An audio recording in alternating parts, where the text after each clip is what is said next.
For today's video, tayo po ay magluluto ngayon ng pakbit. Ayan po, ginigisa na po natin yung ating pork. Sasangkot na natin. Add na po natin yung ating bawang at sibuyas. Ayan po, haluin natin. Sauté.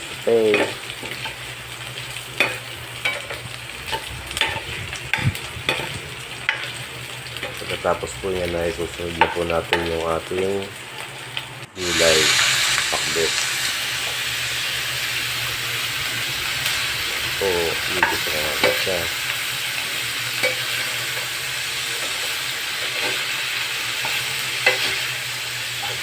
Kung madaling maluto yung gulay, igisa po natin ito sa mantika.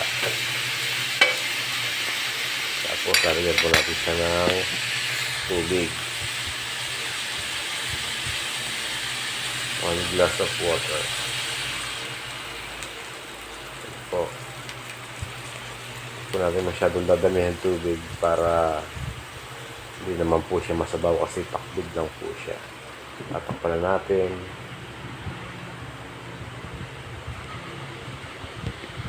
Tapos po lalagyan natin yung shrimp paste o yung alamang na bagoong. Yan po pampalasa at pampabango sa ating pakbit.